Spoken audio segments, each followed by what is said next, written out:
Making of a Nation, a program in special English by the Voice of America.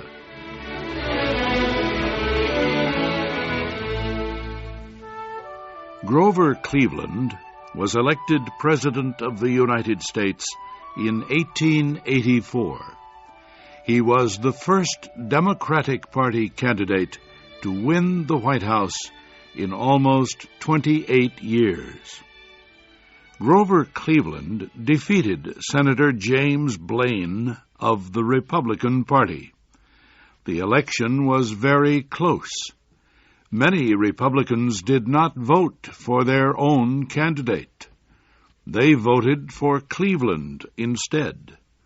They believed he was honest, and Blaine was not. I'm Harry Monroe. Today, Kay Gallant and I tell about President Grover Cleveland. Cleveland began his administration by announcing that he would reduce waste in the government. He would make government more like business. He said he would support reforms to let ability, not politics, decide who would get government jobs. Democratic Party leaders were quick to protest. They explained to Cleveland that the party owed jobs to those who had worked for his victory. Cleveland had to compromise. He permitted about 80,000 government jobs to be taken from Republicans and given to Democrats. This left 12,000 jobs. These would be given to people who did the best on government examinations. Cleveland's decision angered Republican reformers who had voted for him. They accused him of surrendering to the leaders of the Democratic Party. On other issues, however, Cleveland refused to compromise. He opposed government economic aid to any industrial group. He vetoed a bill giving aid to farmers whose crops had failed. And he vetoed another bill giving more money to men who had served as soldiers during America's Civil War of the 1860s. The president also showed his independence by investigating gifts of public land that the government had made to the railroad, wood, and cattle industries. He found that many of these land grants were made illegally. He got back much of the land. He opened it to settlers. President Cleveland signed into law 2 bills he believed would improve government. One was the Electoral Count Act. It set new rules for counting the electoral votes of the states. It would prevent future disputes over presidential elections, like the one in 1876. The other bill changed the list of officials who could become president if the president and vice president died or were removed from office. First on the list, after the vice president, was the Secretary of State. Congress changed this law again in 1947, and there have been 4 amendments since then. Today, the Speaker of the House of Representatives would succeed the Vice President as President. Then would come the President pro tempore of the Senate, and then the Secretary of State. Grover Cleveland approved a bill giving the government control over the cost of railroad transportation. The bill was called the Interstate Commerce Act. It limited the amount of money railroads could demand from people who needed to travel or transport their goods. The law established the idea that the government could control industries when necessary for the public good. President Cleveland also was concerned about a growing number of labor disputes that took place in the United States in the late 1800s. He proposed that Congress create a labor committee to help settle the disputes. Congress failed to act on this proposal, but its lack of action did not stop the rise of a labor organization that had been formed a few years earlier. The group soon would become the most important labor union in the United States. It was the American Federation of Labor, or AFL. Led by Samuel Gompers, the AFL was different from earlier labor groups. It did not try to put all workers into one union. Instead, it tied together a number of different unions and gave them general leadership. The AFL was different in other ways. It did not oppose the economic system of capitalism. It said only that labor should get more of the earnings of capitalism. The AFL also opposed extremists who used labor protests to change the social system. What the AFL called for were things workers wanted immediately: higher wages, a shorter workday, better working conditions. One of its first demands was an 8-hour workday. This demand led to a number of strikes and protests throughout the country.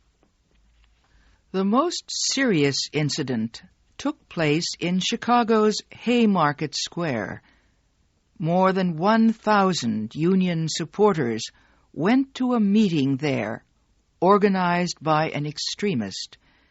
They stood calmly and listened to speeches.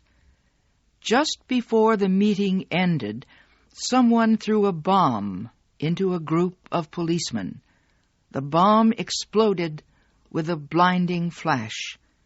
7 policemen were killed. The other policemen began shooting at the crowd. Some people in the crowd fired back. When it was all over, 10 persons had been shot to death. 50 others were hurt. The incident set off a wave of fear and anger across the country. The public demanded action against Union extremists.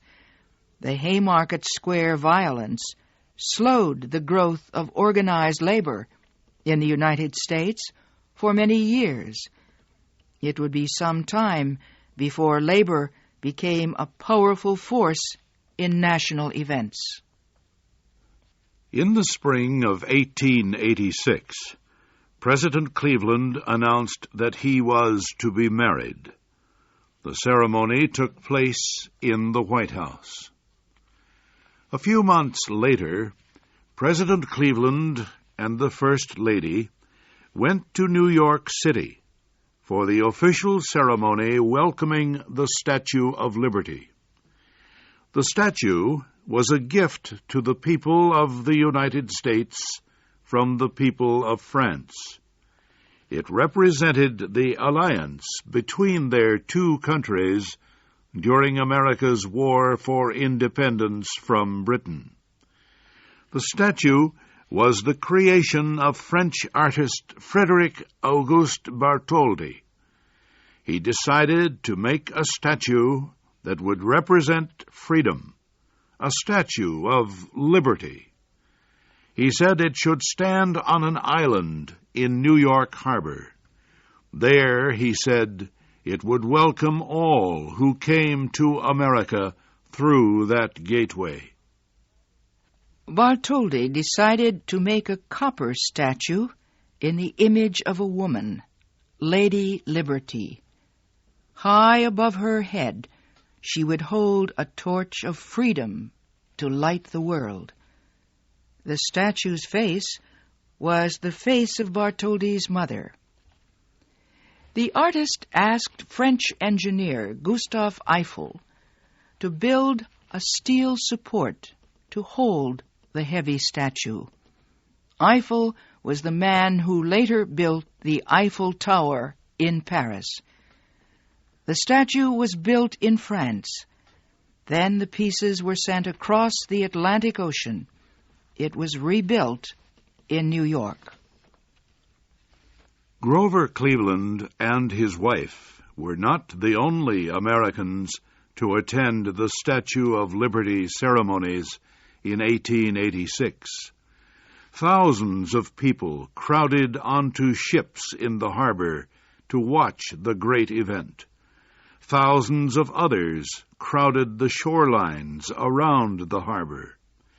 Everyone cheered wildly when a signal was given and a huge cloth fell from the statue. Lady Liberty stood holding her torch high for freedom. Under her feet were the broken chains of tyranny. Below the statue was a poem. It called to the poor and oppressed people of the world. It told them to come to America to find a land of hope and freedom. Give me your tired, your poor, your huddled masses yearning to breathe free, the wretched refuse of your teeming shores. Send these, the homeless, tempest-tossed, to me. I lift my lamp beside the golden door. The Statue of Liberty was a great success. It was one of the great engineering wonders of its time, and it filled Americans with pride in their tradition of freedom and openness to people from all lands. We will continue our story next week.